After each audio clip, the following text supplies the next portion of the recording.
Hello and welcome to Parents at Work, a podcast for moms and dads who want to succeed and thrive at work while they have kids. I'm Lori Mihalich-Levin, your host for today's episode. I founded and run a program called Mindful Return that helps new parents return to work after parental leave in a much more calm and successful way.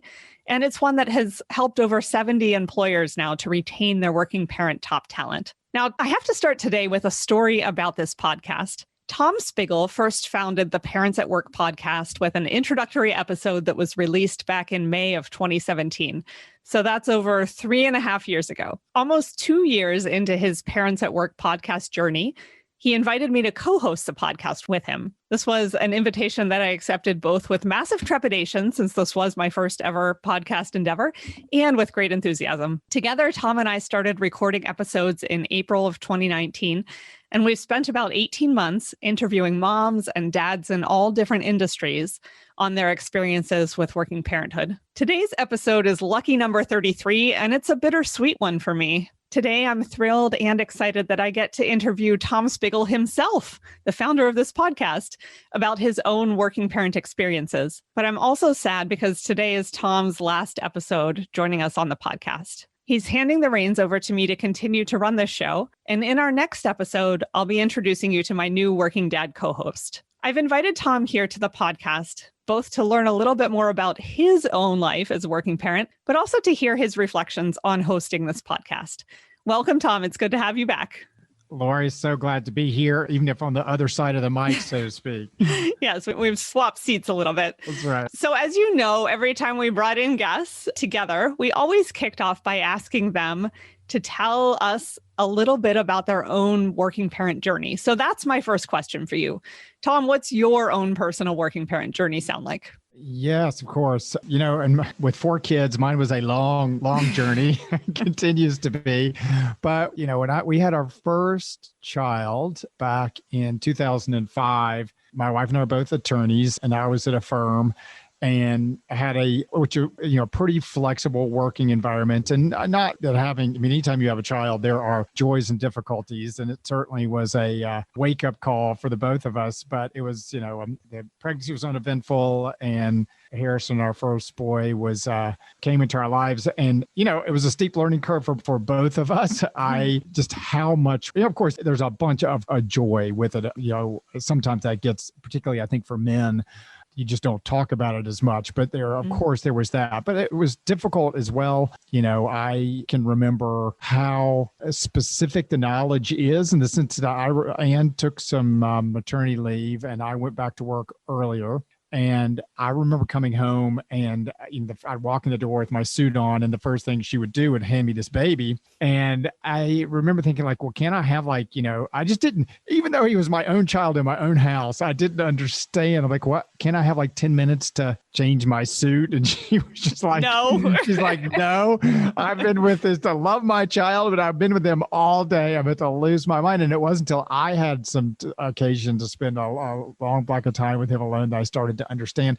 And then fast forward a little bit, I left that job and went to the U.S. Attorney's Office, which was a great privilege for me. But it was a very stressful, even under the best of circumstances, it was a very stressful, a lot of hours, a lot of just drinking from a fire hose kind of learning curve. And it was during that time that we had our second child. And I remember thinking, I knew that it would be, of course, some difficulty, but I'm like, we've done this once. How hard can the second one be? We've got this down to a fine science, which turned out to be exactly wrong. It was, as it's not going from 1 to 2. It's an exponential leap because you've already got one child on the ground who by now is a toddler. And then for us, at least, and then you add an infant to that. And it was a real struggle for me. And I had difficulty balancing that. And at the time, there are a lot more resources now for new parents, this podcast being one, certainly the great work that you do. But back in the dark ages of, 2008, it was still sort of a nascent movement.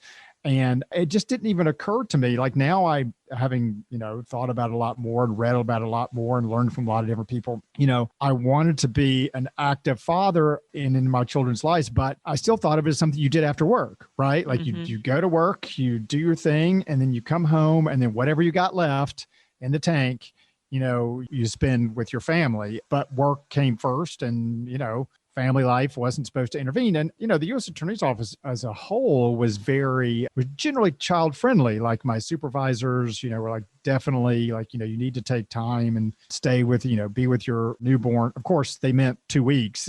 We're not talking about an extended leave, but it was something that it really kind of rocked me. And eventually I left the U.S. Attorney's Office and started my own practice. And we had a third child shortly thereafter. And just sort of I won't say by happenstance, but I, ended up focusing on employment law, which was an area I had interest in even before I went to the U.S. Attorney's Office, even though, of course, I did criminal prosecution there. And I started to see people in my office, mostly women, but some men, who were experiencing problems at work. I fortunately did not experience discrimination at work, but they were not so lucky. And some of them were being let go, or were just, they had whatever it may be, depression or something at work where they're struggling.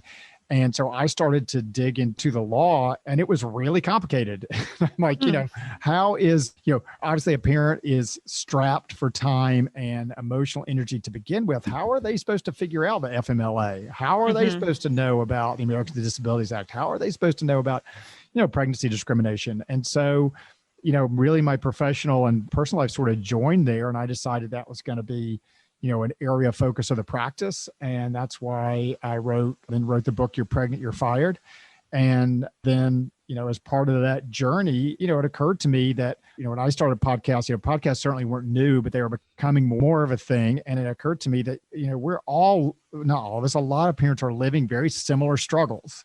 So, why not just talk about them and learn from each other? And that was really the impetus of the podcast. So that was a very long-winded version of my parenting story there. Awesome. And how old are your kids now, Tom? So my oldest is 15. So Harrison's 15, Jonah is 12, Julia is 10, and Lucy is 8. Wow. Yeah. So they were all born in a roughly different era with respect to resources for working parents. You're so right. Yes, absolutely. Yes, definitely. You mentioned that you had an interest in employment law even before it became part of your day job, so to speak. What was it that sparked your interest in that particular practice area? My first job out of law school, I worked at a firm in North Carolina, which is where I'm from. And so I worked at a firm in North Carolina from, and I was interested in education law at the time. And I ended up in an education practice. And what I did realize, but came to learn, is that really for an education practice, we were representing school boards. Yes, you're dealing with education issues, but you're also representing management, right? They're running a school system, which are obviously a large organization, and one of the areas of law that they deal with is employment. So we defended school systems against all range of employment issues, and I really liked it. I liked the intellectual rigor of it. I liked that there were so many, we're dealing with everything from Supreme Court precedents to sometimes local ordinances, and people really care, right? On both sides of the issue. You're either being accused of something pretty gnarly or you're experiencing something pretty gnarly. So it was not, as some other practice of law, it was not sort of just, not there's anything wrong with the business deal, but it was a personal to everybody on every side. And so that's how I was first introduced to it. And then I kept up my heart really kind of lay on the plaintiff side. The heart was more of a bomb thrower than a management side guy. And then, kind of the long story is I ended up coming back to DC where I'd met my now wife and wanted to get some trial experience, which is how I ended up, working, doing, some criminal defense work and then at the U.S. Attorney's Office. But all during that time, I stayed involved with the National Employment Lawyers Association and did some pro bono work with some DC legal organizations. So then when I hung a shingle, I did some criminal defense because I'd come from recently a prosecutor's background, but I really turned to employment law and just started taking those cases and grew it that way. So you've not only hung a shingle, as you said, and founded your own firm, but as you mentioned earlier, you've written a book. I've got it here in front of me. It says, "You're Pregnant, You're Fired." Tagline is "Protecting Mothers, Fathers, and Other Caregivers in the Workplace." And while I've got you here, and while, I know our audience is new and expecting parents, I'd love for you to share what are maybe 2 or 3 key takeaways that you think all expectant employees should keep in mind. Yeah, I mean, I think that to keep in mind that there are legal protections, that there are a host of legal protections and they're overlapping and they can be very complicated. So it's okay to be confused about them. I will say that, of course you should go to HR, and most companies have their heart in the right place, and HR is going to try to do the right thing. But even for people who are in HR, they may not, very likely are not, on the bleeding edge of a lot of these laws. And so while you can use them for a resource, they may or may not be up on the latest and greatest. And I'm always a fan, of course, you and I both being lawyers, I'm always a fan of look, just go see a lawyer. If you have concerns or you want to prepare yourself, spend an hour. Doesn't mean things won't go well with your job, but have some idea of what protections that you have, and of course there are plenty of resources. There's my book, there's Google, there's, it's all out there.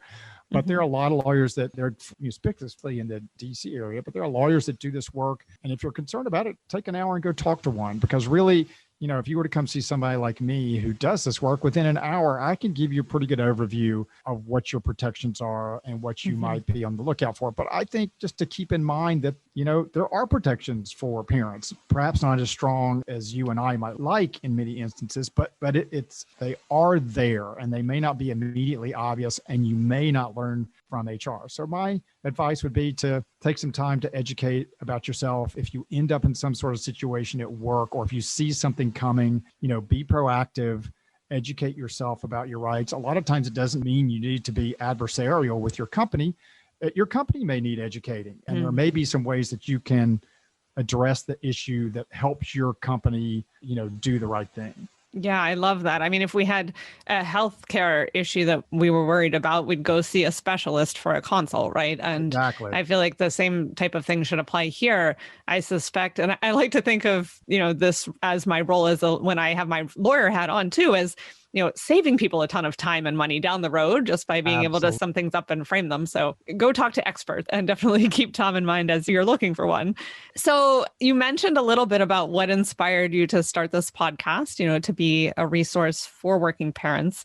Tell us a little bit about what it's been like for you to host a podcast. It's been a thrill. I mean, in a number of different ways. I mean, first, just as you and I know, there's a steep, in some ways it's not technologically that difficult, but that said, there is a technological aspect of it. And I had no background in this at all. And, I'm trying to remember how I even got the first start into just figuring it out. It may have been with Christy, who does a lot of our back end stuff. Somebody may have sent me to her. I know that early on, she was, she said, here's the equipment, here's what you need to do to get started. So that part was a lot of fun. There's, of course, fear, trepidation, and exhilaration with stepping out and doing something new. And the greatest part about it, I think, which I think you have certainly seen, it really gives you a platform to reach out and talk to people. And people are so generous with their time and with their insight and with their own personal stories. And so that was really probably the most profound part for me is,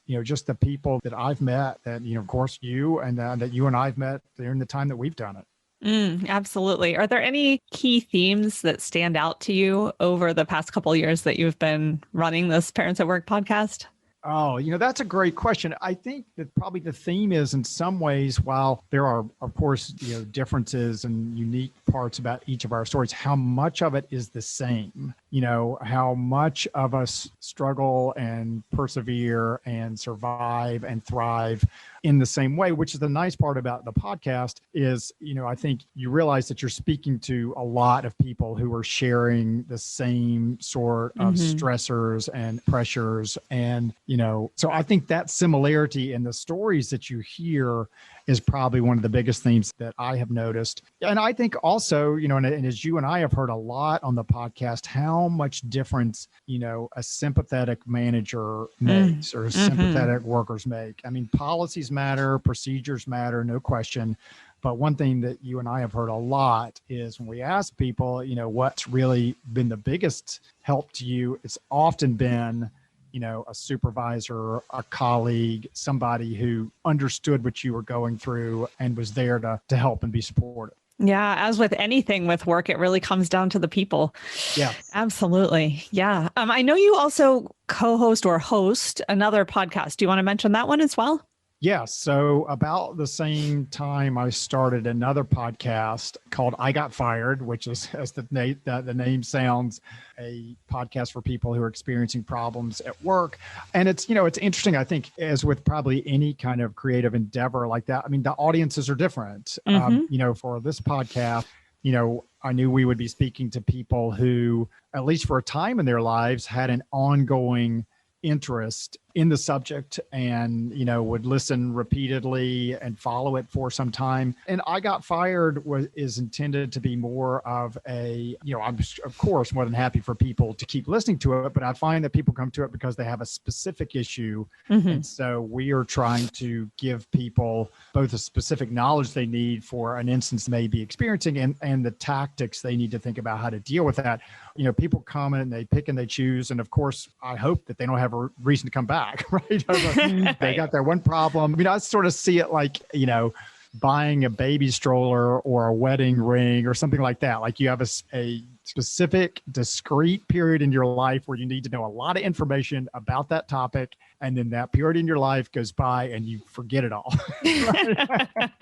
Hopefully the memories will fade. Right. Yeah. Exactly. Yeah. Excellent. And you're going to continue on with that podcast, right? You're not hanging up your hat in the podcasting world. That's right. That's Excellent. one of the, I'm sure we're talking a little bit. That's one of the reasons I decided to transition out of this podcast was, as you have seen, I mean, while it is in some ways seductively simple to do a podcast, it does take work and it takes thought and it takes, creative input and just the hours into it. And so really kind of turned back my attention to that podcast and get another jolt of energy. Wonderful. Well, we wish you all the best of luck with that one. And if any of our listeners happens to go through the unfortunate experience of getting fired, you should tune in to Tom on the other channel. Yeah. So Tom, we concluded every episode that we did together with the questions for each working parent of what's their own personal favorite piece of technology, their favorite book related to working parenthood, and their best piece of advice for working parents. So now you get to sit in the seat where I fire those questions at you. So what is your own personal favorite working parent technology? I would have to say, and we've heard this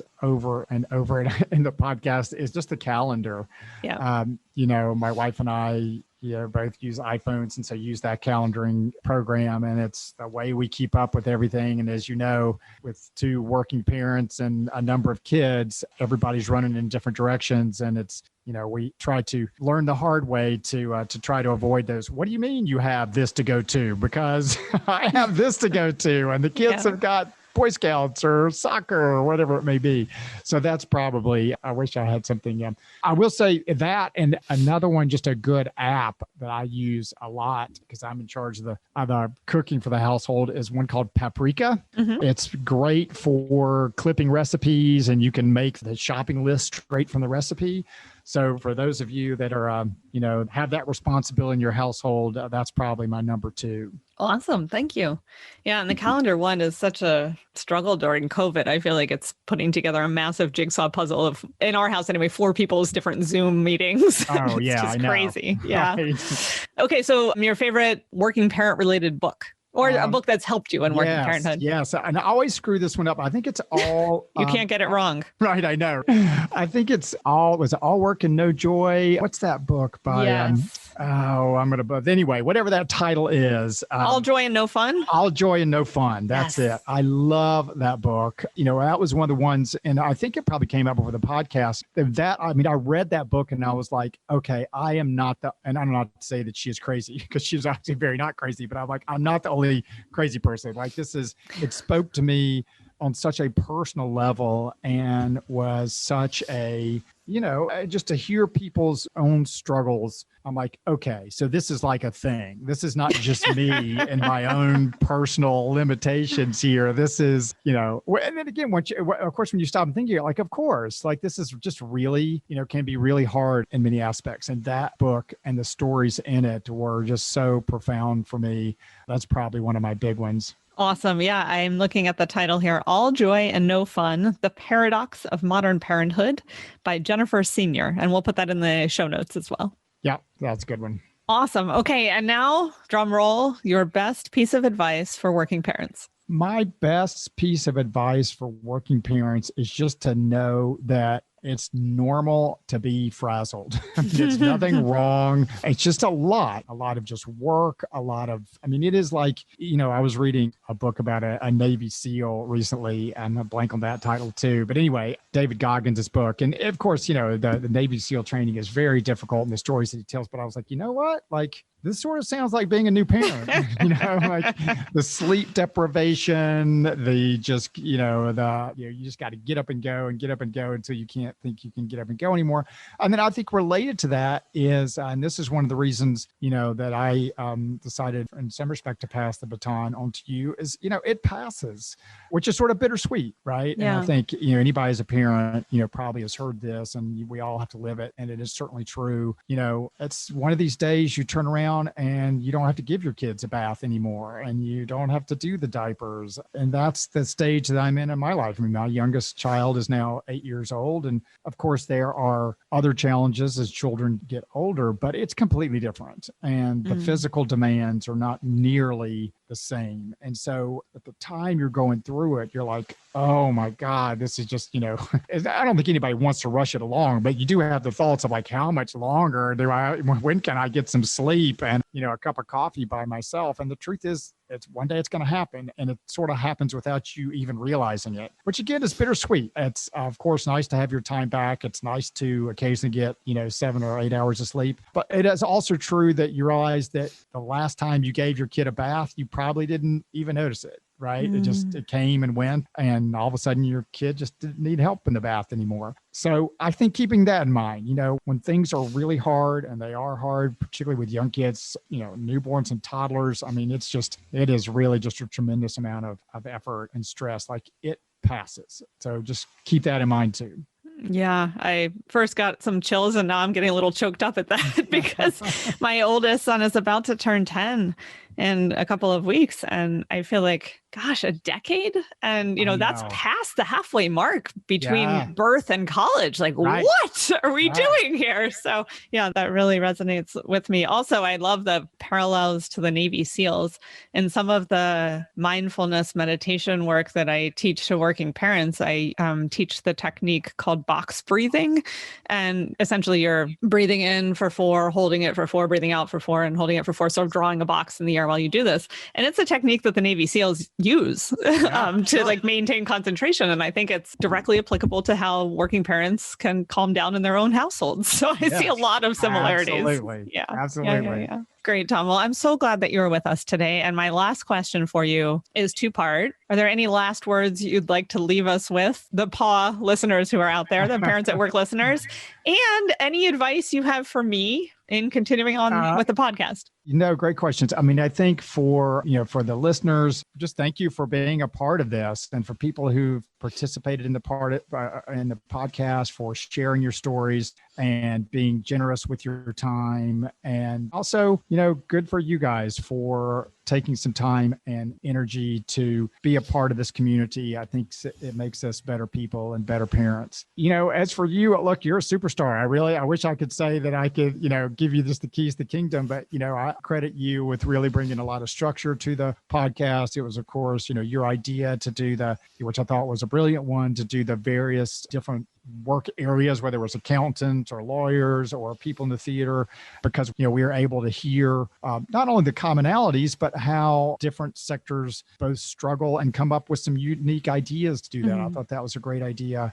So my best advice to you is not much of advice, except just, keep up the great work you've been doing. And I know you'll be on to continue to grow this important audience. I am so grateful to you, Tom, both for this wonderful interview and your insights, but also for gifting me the opportunity to co-host such a meaningful podcast, and for being such a fun co-host. So thank you for that.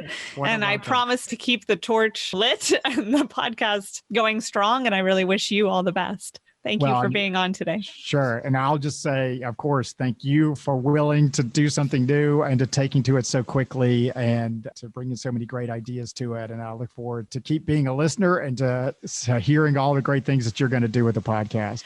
Wonderful, Tom. We'll keep tagging you in our social media so you can see the new episodes. Absolutely. Everyone, thank you for joining us today. If you like this episode, please share it with one working parent friend who might find it helpful. Please also rate and review the Parents at Work podcast wherever you downloaded it. Stay tuned for our next episode when I will interview and introduce our new Working Dad co-host. Thanks for listening.